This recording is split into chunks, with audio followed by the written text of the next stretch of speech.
Anticristo, persona amable y seductora. Parte 1. He venido en nombre de mi Padre y ustedes no me reciben.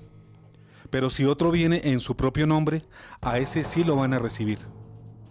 ¿Cómo es posible que crean? Ustedes que se glorifican unos a otros y no se preocupan de la gloria que solo viene de Dios. San Juan 5, 43 a 44. Contraria a la imagen del monstruo perverso, dispuesto a destruirnos y a devorarnos, o a la del ridículo bufón que nos acosa, de barba y bigote, vestido de rojo, con tridente y cuernos, la realidad de Satanás, vivo y real, ha de manifestarse a los hombres de este tiempo de manera diferente, aunque contundente y terrible, pero aún más engañosa y eficaz que en el pasado, hasta el punto de conseguir erigir a un líder mundial por todos aceptado, quien es hijo de Satanás. Mayor astucia del demonio, que creamos que no existe. Sí, el demonio, el diablo o Satanás existe, es real, y es dogma de fe creer en su existencia. Quien no crea en su existencia no puede llamarse católico, pues por no creerlo ya está por fuera de la enseñanza de Dios y bajo su influjo. Satanás es el enemigo de Dios y de los hombres, es el engañador, el asesino de hombres, es el bufón de Dios, pues todo lo de Dios imita, es el padre de la mentira y quien busca destruir el plan de salvación del cielo para redimir a la humanidad. El diablo no es una ficción ideológica o filosófica, es una realidad personal. Se trata de una entidad angélica individual, con voluntad y entendimiento, cuya naturaleza caída está más presente hoy que en cualquier otro momento de la historia de la humanidad, gracias a que por el pecado generalizado se le ha abierto grandemente el campo tanto en los corazones de los hombres como en sus propias instituciones. El diablo, esta incógnita y proterva criatura, comanda y rige un reino de maldad, donde no hay espacio a la verdad, a la alegría ni a la esperanza, donde se maldice a Dios siempre y se niega por toda la eternidad su amorosa realidad. Este reino está integrado por millones de seres angélicos, como Él, que aunque fueron creados para el bien, eligieron libremente rebelarse, como Él, e ir contra las leyes de Dios para toda la eternidad, e hicieron del mal su estado perenne. El diablo, el demonio o Satanás, es quien está detrás del caos imperante en todas las áreas de la vida del hombre de este tiempo, en especial en la Iglesia Católica. Su mayor astucia, nos la recuerda Charles Baudelaire, el poeta francés, es hacernos creer que no existe. Así lo creen varios pastores, cardenales, obispos y sacerdotes actualmente. Así lo cree buena parte de católicos inducidos por los errores de los pastores, y así lo cree la mayoría de la humanidad. El anticristo es la falsa encarnación del demonio. Así como nuestro Señor Jesús es el Cristo, es decir, el ungido por Dios, Dios mismo hecho hombre, Satanás, como el mono de Dios, su imitador, ha de poseer a plenitud a un hombre para buscar consumar su plan e imitar la perfecta e irrepetible encarnación del Verbo de Dios. Ha de tener su propio Hijo entre los hombres. Su mayor representante será el anunciado anticristo, un hombre excepcional, profetizado con siglos de anterioridad por varias profecías oficiales, bíblicas y particulares, que luego de sumerger hacia el final del fin de los tiempos, será poseído de forma extraordinaria por el espíritu de Satanás para intentar culminar su perverso plan. A este malvado hombre, la antigua serpiente o el dragón, léase Satanás, el diablo o el demonio, traspasará todo su poder y dotará de grandes medios junto al falso profeta o falso papa, quien será su ayuda, para hacer prodigios y engañar a toda la humanidad, con el fin de conseguir al final que los hombres en su mayoría adoren al diablo. Así lo dice el libro del Apocalipsis 13, 1 a 2 y 4, que simbólicamente lo representa así. Entonces vi que emergía del mar una bestia, con 7 cabezas y 10 cuernos. En cada cuerno tenía una diadema, y sobre sus cabezas había leyendas con nombres blasfemos. Parecía una pantera, pero tenía las patas como las de un oso y la boca como la de un león. El dragón le cedió su poder y su trono con un inmenso imperio. Y todos adoraron al dragón porque él le había cedido el poder, y también adoraron a la bestia, diciendo: ¿quién se le puede igualar? ¿Y quién puede luchar contra ella? El mundo no verá un ser monstruoso en la forma en que aquí se describe, aunque es real, pero no será visto de esta manera, sino de un modo muy atrayente y agradable. Los versos 7 y 8 nos hablan de su gran poder e inaudito alcance. También le fue permitido combatir contra los santos hasta vencerlos, y se le dio poder sobre toda familia, pueblo, lengua y nación, y la adoraron todos los habitantes de la tierra, cuyos nombres no figuran desde la creación del mundo en el libro de la vida del Cordero que ha sido inmolado. El ciego hombre de hoy no sabe ni cree que ya nació este perverso ser. Ignora que ya está entre nosotros. Próxima, muy próxima está por hacer su pública aparición. Daniel, el profeta que anunciara desde antiguo el emerger del anticristo y su reinado de 7 años, consigna en su libro, capítulo 7, verso 7, una visión de 4 bestias. Al tratar de la última de estas, que es la cuarta, dice: después de esto, yo estaba mirando en las visiones nocturnas y vi un cuarto animal, terrible, espantoso y extremadamente fuerte. Tenía enormes dientes de hierro, comía, trituraba y el resto lo pisoteaba con las patas. Era diferente de todos los animales que lo habían precedido y tenía 10 cuernos. En esta cuarta bestia el profeta Daniel nos muestra la aparición del que hoy llamamos Anticristo, y que Daniel identificó como el despunte de un cuerno pequeño, que luego se transforma en dominante. Estas son sus palabras en el verso 8 del mismo capítulo. Yo observaba los cuernos y vi otro cuerno pequeño, que se elevaba entre ellos. 3 de los cuernos anteriores fueron arrancados delante de él, y sobre este cuerno había unos ojos como de hombre y una boca que hablaba con insolencia. Este cuerno pequeño, según Daniel, se refiere a un rey insolente y embaucador, de quien se dice en el capítulo 8, verso 24. Su poderío se acrecentará, pero no por su propia fuerza, causará destrucciones inauditas y tendrá éxito en todo lo que emprenda, destruirá a los poderosos, al pueblo de los santos. ¿A qué vienen el anticristo y el falso papa? Condición para la segunda venida del Señor Jesús. Es el signo previo de la apostasía generalizada, la negación de todas las verdades de la fe y la moral por parte de una gran cantidad de teólogos y pastores, con el que se crea el clima propicio para que se manifieste entonces el falso imitador de Cristo, quien reinará por un corto tiempo. Así lo señala 2 de Tesalonicenses 2:3. Que nadie los engañe de ninguna manera, porque antes tiene que venir la apostasía y manifestarse el hombre impío, el ser condenado a la perdición. El anticristo y el falso profeta vienen a destruir la iglesia de Dios, vienen a perder a los hombres y a instaurar el reinado de Satanás en la tierra. Para entender mejor las características y las tareas destructoras del anticristo y del falso profeta, de su terrible realidad, debemos recurrir al capítulo 13 del Apocalipsis, en cuya primera parte, versos 1 a 8, se nos habla de la bestia que surge del mar, quien es el anticristo, mientras que en el verso 11 en adelante se nos habla de una segunda bestia, la que surge de tierra firme y que es el falso profeta o falso papa, que le hace el juego a la primera bestia y está a su servicio. También aquí se trata de descripciones simbólicas, pues estos personajes externamente serán amables, encantadores y muy amorosos, exitosos y populistas. La simbología bíblica es real, pero no se trata de atributos externos con los cuales podamos identificarlos a simple vista.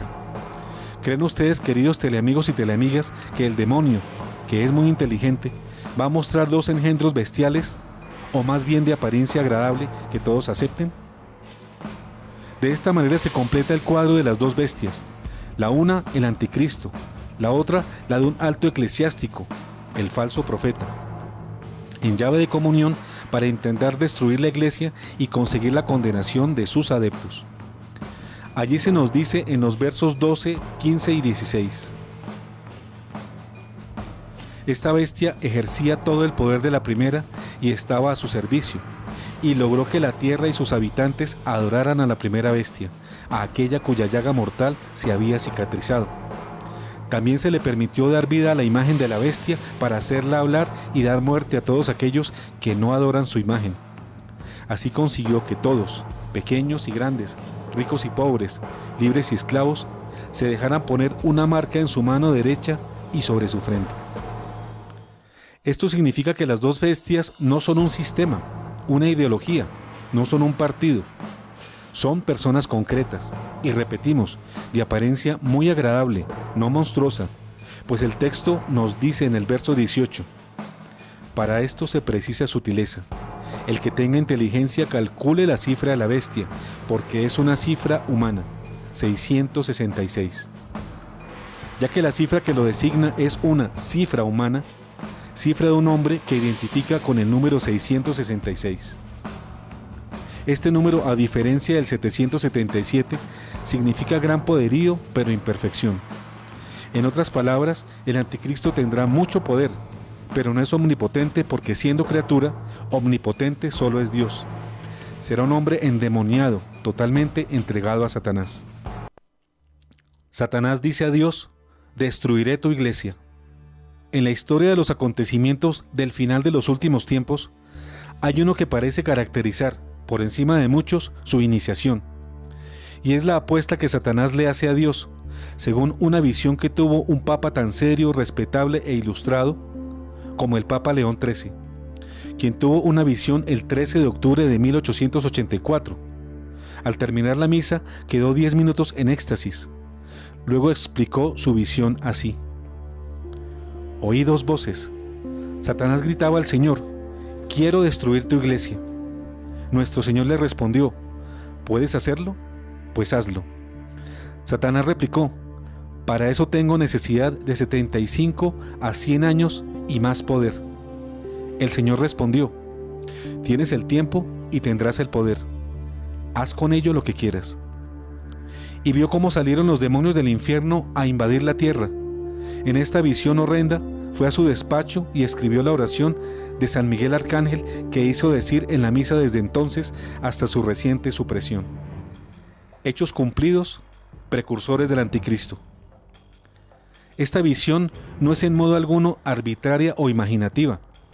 Tiene en su haber una acumulación previa de hechos reales, que son imposibles de negar o no relacionar, entre los cuales se destaca la serie de herejías contra las verdades de la Iglesia que venían preparando algunos teólogos y clérigos notables, tanto del catolicismo como de las sectas protestantes, especialmente de Alemania y de otros países centroeuropeos. Se trata de la apostasía llamada modernismo, que se especializa en utilizar la razón contra la fe, como si fueran enemigas, y que busca desvalorizar las verdades que deben creer los cristianos, cuando no debilitarlas o negarlas. Todo esto, repetimos, supuestamente en nombre de la razón, y por eso al referir al modernismo se habla también de racionalismo anticristiano. Una serie continua de papas del siglo XIX, en sus escritos o encíclicas, señalaron los grandes errores del modernismo. Por ejemplo, el Papa San Pío X, con su decreto Lamentabili Sine Exitu, denuncia y condena puntualmente 65 errores modernistas. Algunos de ellos son: el modernismo desconoce la inspiración divina de las Sagradas Escrituras, dándoles un valor meramente humano. El modernismo enseña que la Iglesia no puede definir por medio de dogmas las verdades de la fe contenidas en la Biblia y en la tradición. El modernismo expresa dudas sobre el carácter divino de Jesucristo y sobre su resurrección. El modernismo sostiene y enseña graves errores sobre el origen y los efectos de los sacramentos y sobre la Iglesia en cuanto a su origen, su constitución y su misión. En general, los modernistas atacan las verdades que los cristianos confesamos en el credo. No faltará aquel que no dé credibilidad a la visión del Papa León XIII, que acabamos de referir, pero es un hecho irrefutable que dicha visión se produce en ese clima creado por los modernistas, contra las verdades de la fe, y ha tenido como desenlace el clima de apostasía y herejía en el que se encuentra, quien no creyera, actualmente la misma Iglesia fundada por Cristo, que así pareciera derrotada. A pesar de su condenación por los papas del siglo XIX, el modernismo continuó haciendo estragos en el siglo XX. En los inicios del siglo, Pío X la condenó en su encíclica Pascendi Dominici Gregis, en 1907. Hacia mediados de la centuria fue combatido vigorosamente por Pío XII. En 1950, con la encíclica Humanis Generis. La lectura de estas encíclicas la recomendamos a todos nuestros teleamigos y teleamigas. Con sus nombres pueden ser halladas en cualquier buscador de internet o en la página oficial del Vaticano, www.vatican.va. Recuerden estudiar juiciosamente estos temas, junto con la palabra de Dios y el catecismo de San Juan Pablo II, para no ser engañados ni confundidos. Pero a pesar de esto, el modernismo alcanza su ápice a partir del Concilio Ecuménico Vaticano II, que siendo legítimo fue y sigue siendo objeto de interpretaciones abusivas por parte de muchos teólogos, y desde entonces no ha cesado en su destructora labor de arrasar con las verdades de la moral y la fe católicas. Hasta el punto que hoy, de los teólogos ha pasado a muchos cardenales y obispos, y ha descendido a nivel de los púlpitos con muchos sacerdotes. Modernismo inspirado, motivado y vehiculado por el mismísimo enemigo de Dios, el diablo, quien retó a Jesucristo en la visión del Papa León XIII. Qué amargos frutos, y muchísimo más amargos, cuando hoy constatamos, por ejemplo, nada menos que en la última exhortación pontificia, la Amoris Laetitia, firmada por el Papa Francisco, se pretende justificar dar la Eucaristía a personas que viven en pecado público y permanente de adulterio, pero repugnan también frutos envenenados presentados en afirmaciones de labios muy altos que pretenden que todos nos salvamos sin necesidad de cumplir los mandamientos de la ley de Dios, o que Jesús no será juez de ninguno y a ninguno condenará con el infierno, o que el proselitismo es una solemne tontería sin sentido, o que dice que Dios no es católico, o que en el juicio final Jesús no será nuestro juez sino nuestro abogado, o que todos somos hijos de Dios independientemente del bautismo, o que seamos cristianos o pertenezcamos a confesiones paganas. También nuestra perplejidad se refiere a los acentos que el modernismo ha conseguido poner en dar la primacía al amor al prójimo sobre el amor a Dios, dar primacía al cuidado de la creación que al amor del Creador, lo que pone injustamente al humanismo por encima del cristianismo. Anticristo, persona amable y seductora. Fin, primera parte. Estás viendo Un Café con Galat. Anticristo, persona amable y seductora. Parte 2. La masonería, precursora del anticristo, el Master Plan. Los ataques a la iglesia que se han venido cumpliendo desde la visión de León XIII no se refieren únicamente a las herejías y la apostasía con las que muchos teólogos y miembros del clero pretenden cambiarnos el evangelio de Cristo por un evangelio hecho a la medida del modernismo, en contra de lo que San Pablo nos advierte en Gálatas 1:8.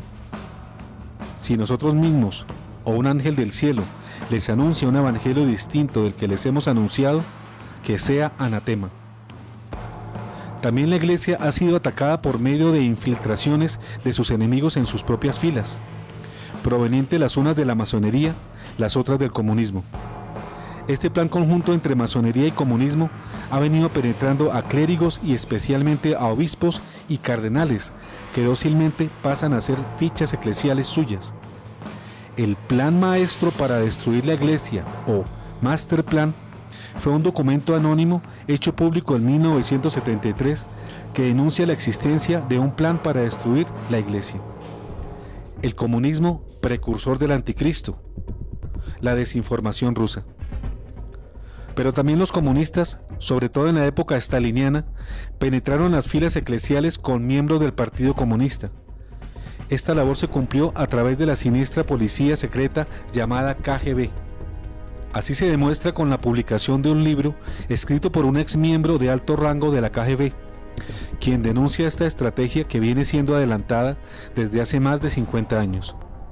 En el libro Desinformación, escrito por Ion Mijail Pacepa y Ronald Richlack, se muestra la estrategia del comunismo ruso y la KGB para destruir el cristianismo desde sus bases, por ser enemigo de su sistema totalitario.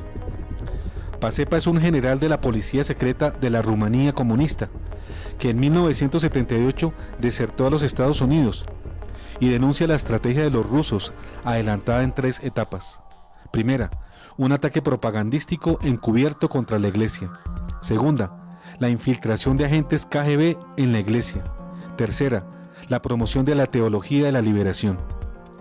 El ex KGB, Pacepa, afirma llanamente que la teología de la liberación es un invento de la KGB. Él dice que tiene conocimiento de primera mano de agentes secretos rumanos enviados a América Latina para extender esa religión entre las masas.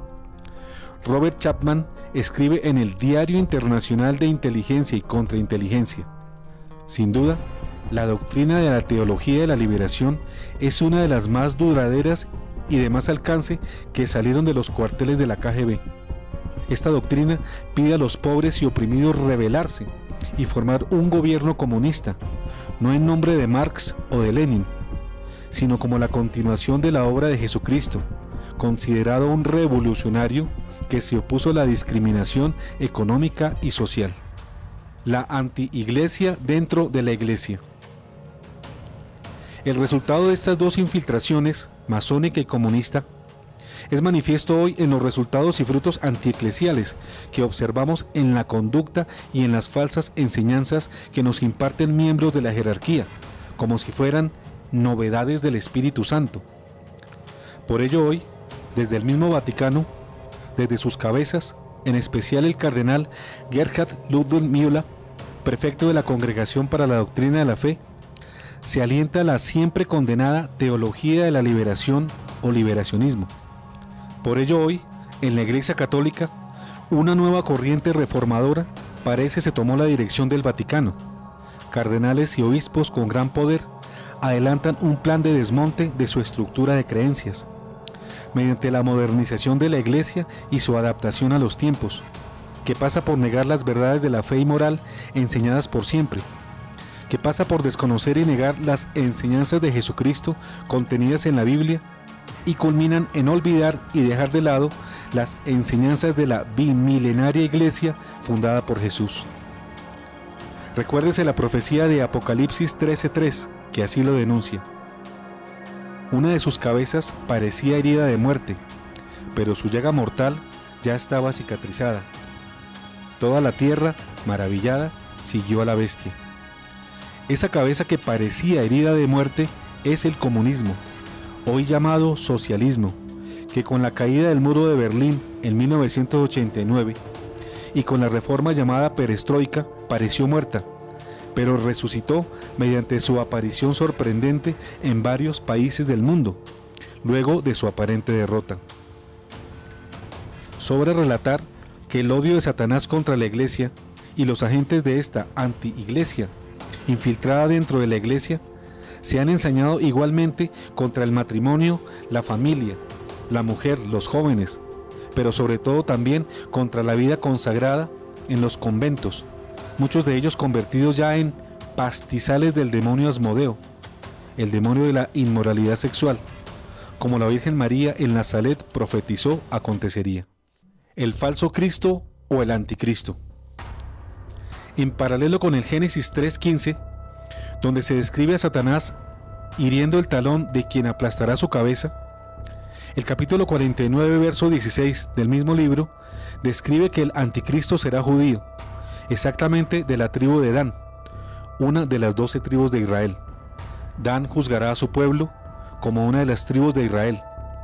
Dan será como serpiente junto al camino, como víbora junto al sendero, que muerde los cascos del caballo, de modo que su jinete caiga hacia atrás. Génesis 49, 16, 17. El anticristo imitará al Cristo y buscará parecérsele. Por ejemplo, simulará haber muerto y resucitado. Tendrá poderes mágicos y hará milagros taquilleros y grandes prodigios, como dijimos al principio y profundizaremos sobre ello más adelante. Todo esto deslumbrará a la gente y le hará creer que Él es Dios.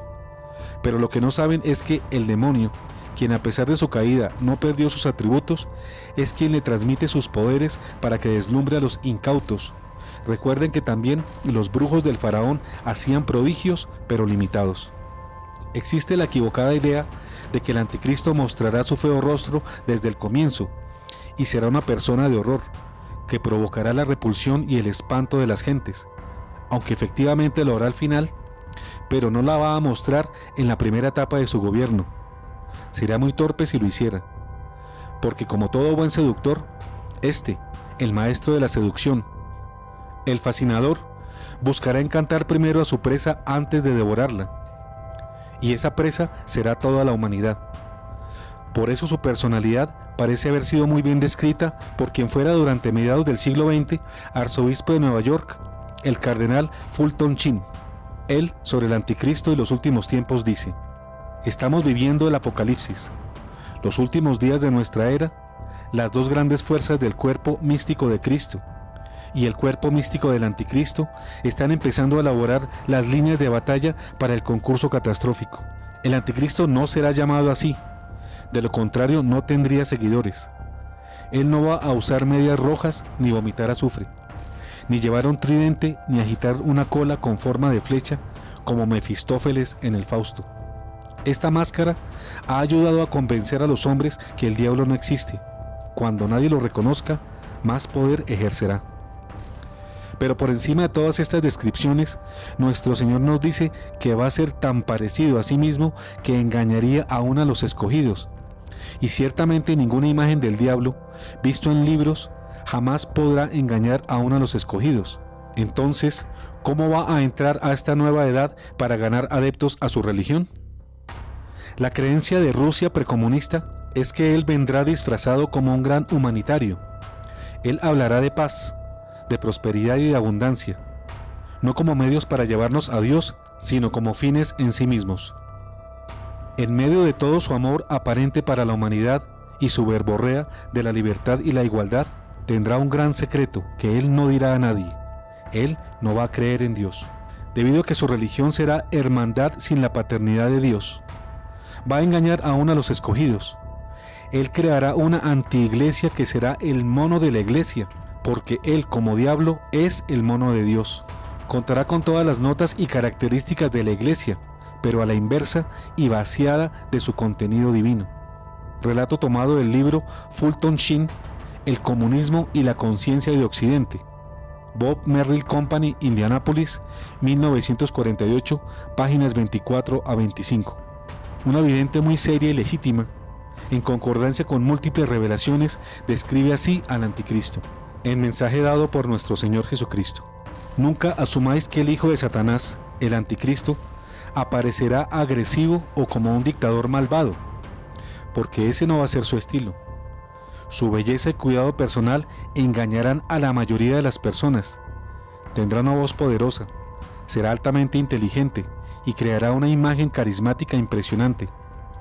Su atractiva belleza, encanto y sentido del humor será como un poderoso imán hipnótico.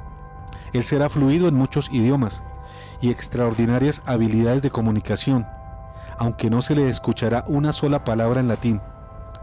Él emanará amor y compasión y será visto como un cristiano. Será visto promoviendo la unidad entre todas las naciones y será amado en casi todos los países del mundo. Él será honrado por su gran servicio a causas humanitarias, recibirá premios internacionales por su trabajo de caridad. Hasta aquí la revelación a la vidente. Siempre debemos recordar que Satanás se presenta como ángel de luz. Lo que presenta es siempre eminentemente razonable. Él ofrece la forma aparentemente sensata, la forma suave, el camino de compromiso y la facilidad, y además cita a su modo las Sagradas Escrituras. Si él se mostrara como el monstruo que es, todos correrían aullando de terror. En su lugar, ofrece imagen de belleza cautivante y nos da una salida cuando estamos en un atasco, una alternativa cuando el camino de Cristo parece difícil o intransitable. Hemos mostrado el rostro amable del anticristo, pero el falso profeta no se le queda atrás, en simpatía, en gestos de humanitaria caridad, en demagogia y populismo. Es otro lobo, pero disfrazado de amable y bondadoso buen pastor. Conviene pues desde ahora tener presentes estas circunstancias para detectar cuando aparezcan y no caer ingenuamente en sus trampas. La llegada de el último Salvador, Jesús Cristo, el Todopoderoso, va a traer finalmente un futuro brillante para la humanidad. La llegada de el último Salvador va a marcar un nuevo punto de resurrección y de levantamiento de la humanidad si creemos y creamos la paz y la vida genuina para todos nosotros. Su llegada será el fin de la opresión, de la inmoralidad, de la pobreza, de la discriminación y el comienzo de la justicia, del amor y la empatía entre la sociedad. Él va a llegar y va a cortar la ignorancia, la superstición, el prejuicio, al abrir las puertas del silencio y sobre todo del conocimiento. Él va a establecer que haya un imperio de la verdad y de la compasión y va a preparar el camino a sí mismo para que haya una acción colectiva y constructiva y una participación constructiva de todos en el concierto y manejo mundial. Él va a venir para dar esperanza, libertad y dignidad a toda la humanidad como un regalo. Va a llegar, así que la humanidad va a probar finalmente el placer de ser humana y ser y estar en la compañía de otros humanos. Él va a venir y va a llegar este espacio de tal forma que las manos estén unidas con el amor, los pensamientos y con nuestros corazones que van a ser purificados para que estemos en el servicio de la seguridad, de el bienestar, de la felicidad, de el bienestar y paz para todos.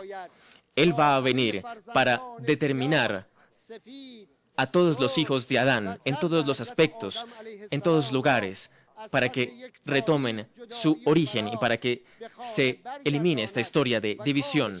Va a unirlos, por el contrario, en una felicidad que es eterna. 7 años reinará el anticristo.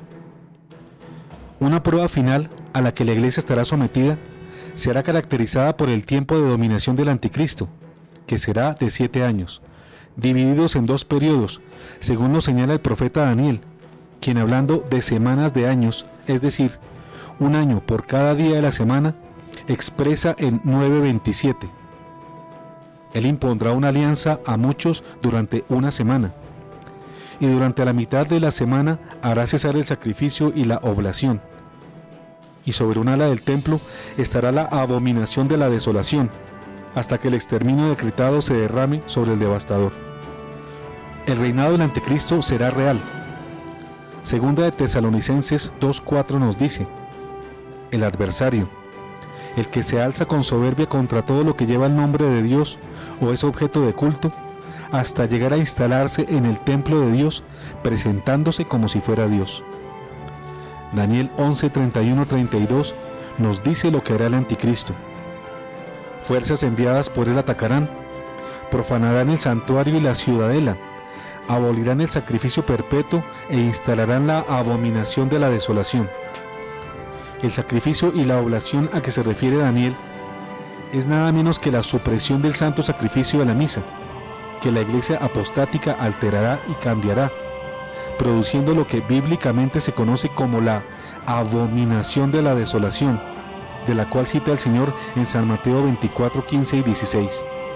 Cuando vean en el lugar santo la abominación de la desolación, de la que habló el profeta Daniel, el que lea esto, entiéndalo bien, los que estén en Judea, que se refugien en las montañas. Los 2 periodos del anticristo. La humanidad conocerá 2 periodos en el tiempo del anticristo, que completan 7 años.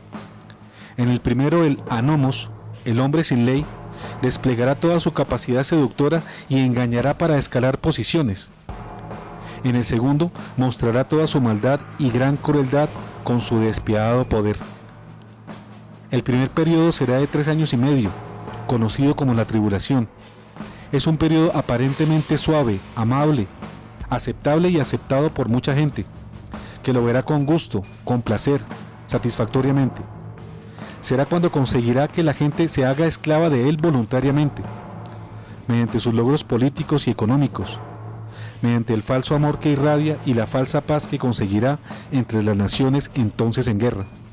Las masas serán seducidas por el anticristo, quien no tiene que esforzarse en obligarlas a que lo acepten, porque lo harán con gran gusto y voluntariamente.